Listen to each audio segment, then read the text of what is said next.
Minggu pagi yang cerah untuk fans Manchester United. Setelah diguncang ombak, terdampar, tersesat dan hilang arah, DNA King yang mengalir dalam darah MU sepertinya sudah kembali. Setelah mengobrak-abrik Anfield, kini giliran The Seagulls Brighton yang berhasil ditendang pasukan Ruben Amorim. Brighton tentu saja optimis sambangi Old Trafford karena markas United itu seringkali jadi taman bermain mereka. Tapi kali ini tidak. United menantang skuad Fabian Hurzeler dengan amunisi yang lebih siap. Akhirnya kemenangan menjadi penanda kalau Manchester United is back. Mau tahu bagaimana kronologi United raih hasil terbaik di era Amorim ini? Starting 11 Moment kali ini akan mengulas kemenangan MU atas Brighton yang membuat Setan Merah berada pada periode terbaik bersama Ruben Amorim. Simak video ini selengkapnya.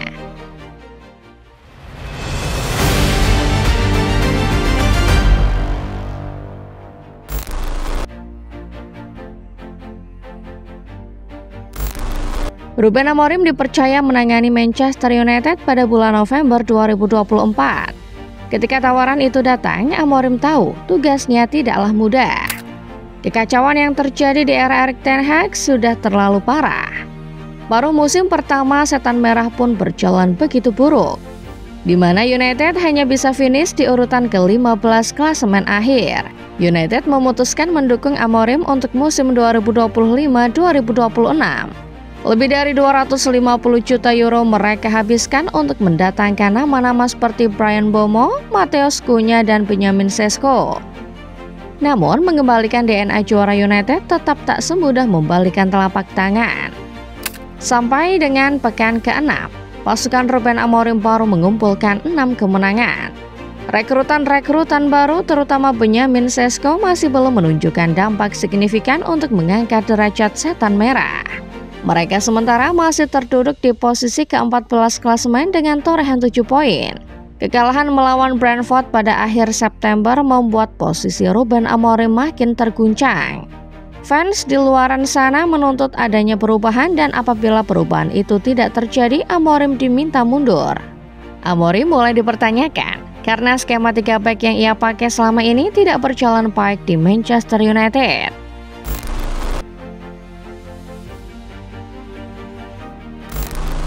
Pasca kekalahan melawan Brentford, tekanan makin berat di pundak Ruben Amorim. Banyak fans MU mulai gerah mempertanyakan pelatih asal Portugal yang dinilai terlalu kepala batu, tak mau mengubah skema 3 back andalannya. Amorim tetap kukuh pada pendiriannya meskipun ia menjadi pelatih MU dengan presentase kemenangan paling sedikit sekalipun. Hingga pada akhirnya perubahan itu terjadi di laga melawan Sunderland. Amorim tidak serta-merta mengubah taktik 3 back yang menjadi andalannya.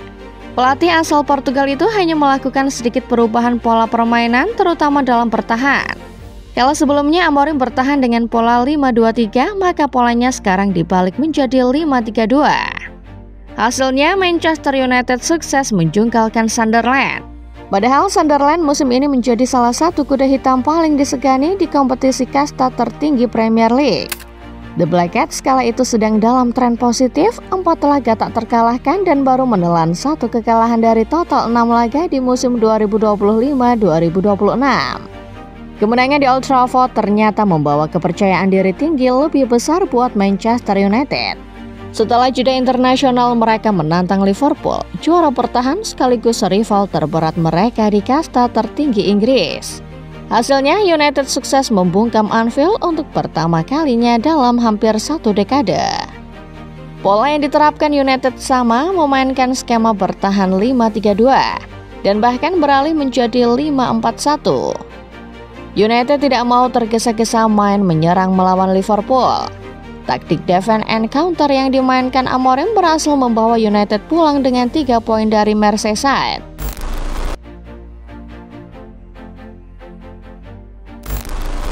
Kemenangan melawan Liverpool rupanya membuat semangat pasukan Setan Merah kembali berkobar. Bagaimanapun, menang melawan rival adalah sebuah prestasi yang membanggakan. Suara-suara sinis masih beredar di sekitar, menyebut MU cuma menang lawan tim promosi dan menang beruntung melawan Liverpool yang sedang pincang. Ujian berikutnya adalah Brighton. Tim yang sudah 3 kali beruntun membuat Theater of Dream menjadi Theater of Nightmares. 3 pertemuan terakhir si burung camar selalu berhasil mencuri 3 poin. Tapi kali ini ceritanya lain. Pasukan Ruben Amorim yang lebih siap berhasil menghajar skuad Fabian Hürzeler yang sejatinya tampil tak buruk di laga ini. Amorim yang masih bermain dengan taktik 3 bek andalannya berhasil membawa pasukannya unggul 2 gol di babak pertama. Tembakan Matheus Cunha di babak pertama yang menjadi gol perdana sang striker dalam balutan kostum United membuat setan merah unggul. Skor lantas digandakan Casemiro yang sepakannya berbelok setelah membentur Yacine Ayari. Free kick indah Danny Welbeck sempat membuat Old Trafford ketar-ketir, tetapi gol Bryan Mbeumo membuat tuan rumah kembali bersorak. United kembali dibuat was-was oleh gol Karalampos Costolas memanfaatkan servis sepak pojok James Milner. Tapi sekali lagi Bryan Mbeumo membuat Old Trafford bergemuruh lewat golnya di menit akhir. Kemenangan ini membawa optimisme tinggi buat skuad Ruben Amorim. Perubahan kecil yang dilakukan Amorim di laga kontra Sunderland akhirnya membawa dampak yang lebih besar untuk skuad asuhannya.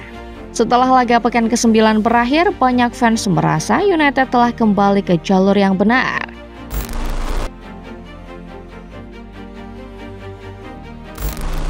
Hanya sebulan yang lalu, Ruben Amorim diguncang isu bahwa dirinya akan didepak dari kursi kepelatihan Manchester United.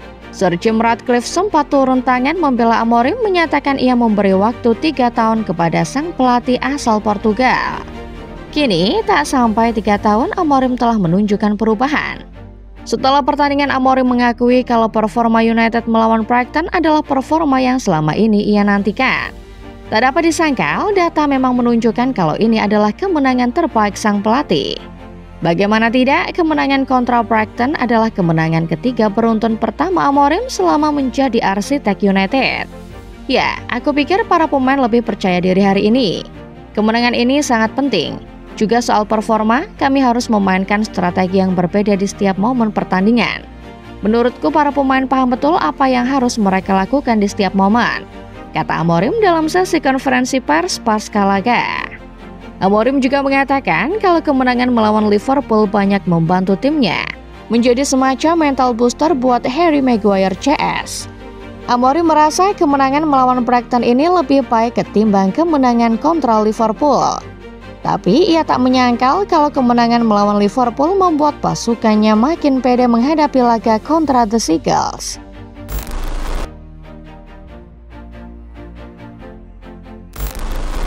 Kemenangan melawan Brighton tidak hanya membangkitkan kepercayaan diri. Lebih penting daripada itu, United kini kembali menunjukkan status lama mereka yang sempat hilang, yakni sebagai kelapapan atas. 3 poin melawan The Seagulls telah membawa mereka kembali tempati papan atas klasemen sementara. Kekalahan Liverpool melawan Brentford membuat United duduk nyaman di posisi 4 tabel klasemen dengan perolehan 16 poin. Fans United di luar sana mulai riuh, merasa ini adalah awal kebangkitan. Harry Maguire CS sekarang cuma berjarak 3 angka dari Arsenal yang ada di tabel klasemen dan baru akan bermain di Minggu malam. Setelah sekian lama, Manchester United akhirnya kembali ke papan atas. Momen ini tentu saja mengobati kerinduan para fans United yang sudah lama tidak melihat timnya bersaing memperebutkan gelar juara. Namun, Ruben Amorim kembali memperingatkan kalau kompetisi masih panjang dan apapun bisa terjadi. Kupikir kami telah berkembang. Tapi sekali lagi, ayo rayakan. Tapi mentalitas semua ini bisa berubah, tetap harus kami terapkan saat latihan.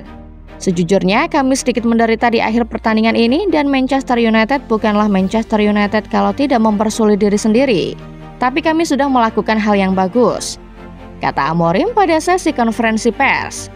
Manchester United bukanlah Manchester United kalau tidak mempersulit diri sendiri.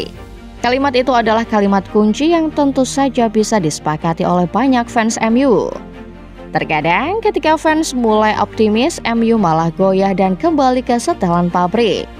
Namun untuk saat ini pasca kemenangan di pekan ke-9, fans MU bisa merayakan sembari mengatakan King MU is back. Itulah dia Football Lovers, ulasan mengenai kemenangan MU melawan Brighton yang menjadi pernyataan tegas bahwa MU telah mengembalikan DNA klub papan atas mereka. IPL memang masih menyisakan 29 laga. Tapi melihat performa United di 3 laga terakhir, fans MU optimiskah kalian paling tidak melihat United kembali ke kompetisi Eropa musim depan? Tulis opini kalian di kolom komentar ya.